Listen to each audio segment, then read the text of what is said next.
Welcome back, y'all, to another episode of Hip Hop Babies Album yes, sir. Review. We are back. Today we're serving face.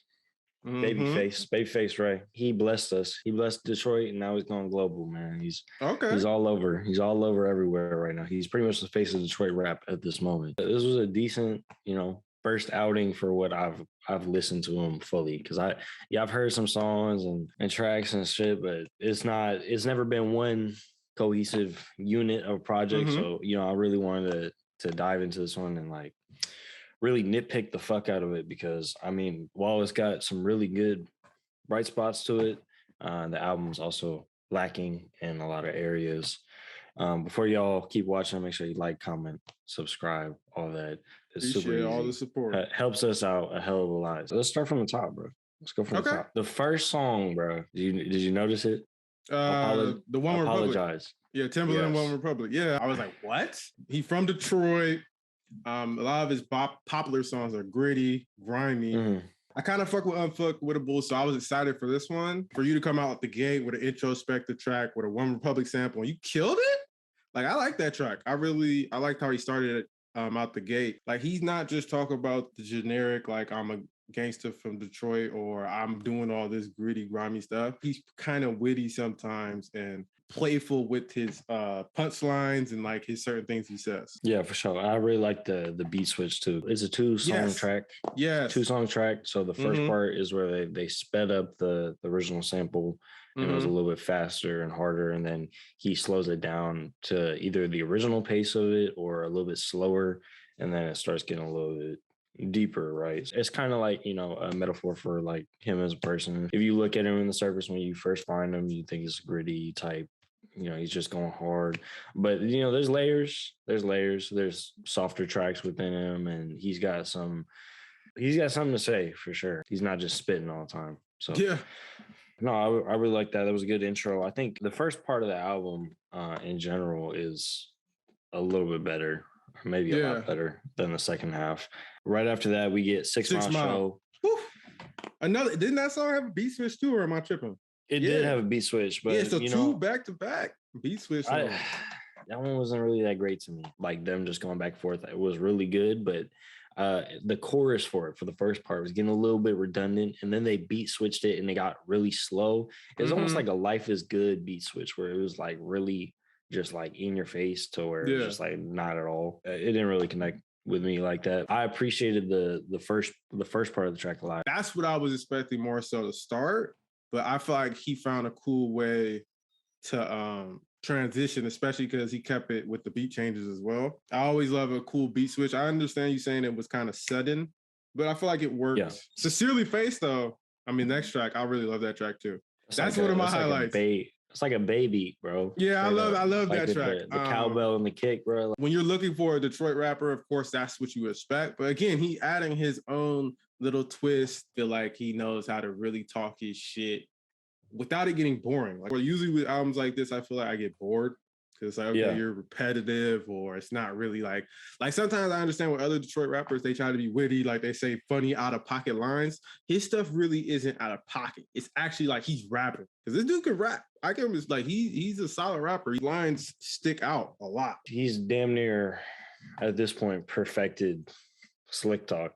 He literally just comes on, talks his shit, talks about, I know people say it's boring when rappers talk about how good they are, but I feel like he does that to a certain degree. He's not rapping about rapping, but he's rapping about it's the typical kind of stuff you would expect, but he does it at such a high level that it keeps you entertained, it keeps you entranced. It's just good, man. He's just talking about, bitches, money, talking shit on broke niggas. He does it at a high level, so I appreciate it. The next track is another highlight for me. DJ Esco, bro. Anytime Esco come on track, that was killer. As soon as I heard that, I'm like, this is gonna be one of Lee's favorites. All you need was a future feature on this. Top track right there.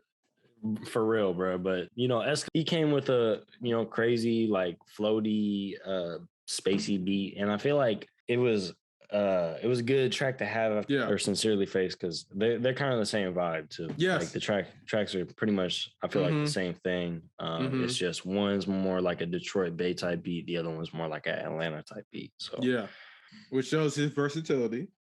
which I'd like to see. Even though you're doing like similar aggressive tracks, sometimes with people's production, they get kind of samey. And that's another thing I like about this project. He keeps it from getting repetitive, like we said, with beat switches, or he chooses a different producer that he also can work with.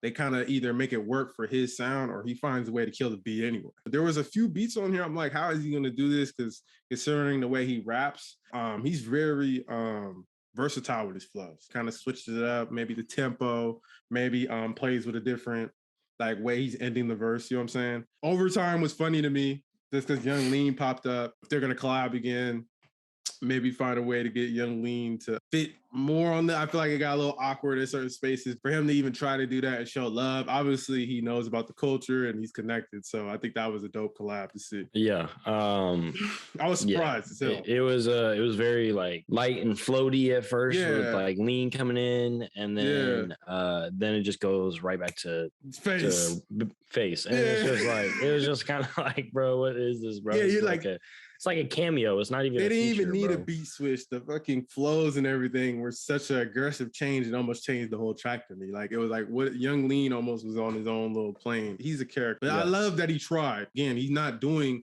stuff that I expect from him. And then you go back to what I expect with Blood, Sweat, and Tears. But as I said, G Herbo has been fucking on a roll. And this is another one to add. I love this track and aggressive, introspective, though. They're not just talking about the positive. You know, we're getting into the gritty about loss, about stuff like that, and how, like, you know, you overcome that, and that's why they are where they're at. Yeah, even though it is an introspective track, and I feel bad for saying this, but Babyface Ray got killed, bro. He got killed by Herbo, bro. Herbo I mean, okay. You can say that. Herbo's been fucking killing it recently. Like, I've been trying to give him his praise. I haven't been the biggest fans of his projects, but I've always seen the potential, especially because he shows love to the old school, you know, with projects like Swervo and Little Moments, of course. I mean, he's already had his own lane, but, like, as far as, like, collabing with people and being on a roll, like, sometimes I feel like with him, it'll be hit or miss. I think that's why people don't expect much from him sometimes. Mm-hmm. But recently, every time he's popped up now, I'm like, okay, G Herbo's gonna kill it. It's feeling like similar to like Dirt, right? Mm-hmm. Where he was been rapping for so long, but it like took a while for everybody to like connect, I think, acknowledge. Mm-hmm. And then once everybody's attention was on him, he never let off the gas. I mean, Face didn't do bad, in my opinion, on that track. It's just G Herbo. He didn't do bad, but on a track about that stuff, we know what's up with Herbo. Sometimes that's gonna happen, you know. Before we get into this next part, I want to say that this is the most throwaway part of the album. Period. Go Yard is probably the most uninspired song I've ever heard, bro. Like the beat was so boring. Yeah. And that one didn't switch. That was the most boring, just dry beat. And then this nigga was giving us the same, it was like a 2-bar loop. And then this dude was giving us the same like monotonous ass flow the entire time. And he was going so soft on it. I was like, bro, what? This is such a switch from like everything else he was doing this entire time. I feel like the middle, I don't know if he tried to do the more like, okay, maybe this is a part of who I am, or I'm gonna slow it down. Go Yard. And then I didn't fully mess with me, wife, and kids. But I thought it was a better track as far as like the introspective. He's talking about rolling around Detroit with his, you know, his family. I feel like that's where the beats, maybe he's not switching as much. He's talking about himself, but it's not as interesting. It feels like there are some tracks on here that are put into it just to flesh it out to be 20 songs, and an hour long. So from Go Yard to Same Pain, that's pretty much it for me. I mean, Same Pain, I kind of felt that song, right? You got the same pain every day, but now I got new clothes because I'm bossed up. But, you know, I'm hurt inside because I'm real. Okay, bro, we get it. You didn't need to make a whole track about it, though. No. You could have made it a bar. Most of these, I feel like you can make it like a bar and put it on another song, but it's whatever. The next highlight is Let Me Down. 42 Doug. 42 Doug, bro. That nigga puts crack in his choruses, bro. I don't know what it is. Once that whistle goes off, it's like fucking hypnotization. Like I'm just stuck. Yeah, no, that's my favorite track off this entire thing. Okay. Is Let Me Down. 42 Doug killed it. And I think Babyface matched his energy, even though it was his own song. I think their energies matched the best out of everybody. Really well. Out of everybody, and their voices, just something about them, like they just go so well together. No, yeah, that shit was great. We can just start talking about like overall the second half, because I agree. Like after the middle, and then Let Me Down, and then Steak and Lobster. I kind of messed with it, but like we start going down to like Wiz, like the features kind of dropped off. Bro. Can we talk about Pusha T disappointing with this Dancing with the Devil? What was that track, bro? I did not like that track. Did you like that track? It was okay. It was okay, bro. Like, what the fuck? I want to hear Babyface Ray and Pusha T. They might not have to be talking about Dylan Coke, but they could have been a little bit more on point with whatever. He might have. I mean, I would be scared to Coke rap with Pusha T. I mean, if I had to do some Coke raps, because yeah, and wasn't that on a movie soundtrack? So it makes sense. Maybe they just threw it on here, maybe for streams. Or maybe because it's Pusha T. Yeah, it wasn't a highlight. Mob, I thought Mob was all right. I didn't really mess with Cushion Codeine. I was maybe thinking Wiz would step up and hype it up, maybe, but nah, I didn't really get that. I'm waiting for Wiz to come back, bro. Because Wiz, like, you can go back and listen to Wiz's old mixtapes, and that nigga had it, bro. He really had it at one point. And I think at this, he know his music. You don't. I mean, but you don't ever really lose it. Like, he could really come back and make something, but like he never was like spitting like that. The only thing that like Wiz really did to push the culture was like his sound. He put it out, and it was like more like, I feel like it was more pop influence. He like brought a lot of pop into rap music, and you can't just do that anymore because genre blending is so like diverse now. You can't really stand out that way. So like the only way I feel like Wiz could really stand out is if he like started rapping, but like he don't. That's not Wiz. He's too chill. Motown music I thought was a cool closer. I like that sample. I like what he was going for with closing the album. I'm not gonna crap on this album because I've gone back to it. Some of the tracks, like I said, Steak and Lobster, Me, Wife and Kids, after multiple listens, they kind of grew on me, but they weren't like, oh, these are my faves. My faves were the beginning tracks. As far as like the ending tracks that I liked Mob.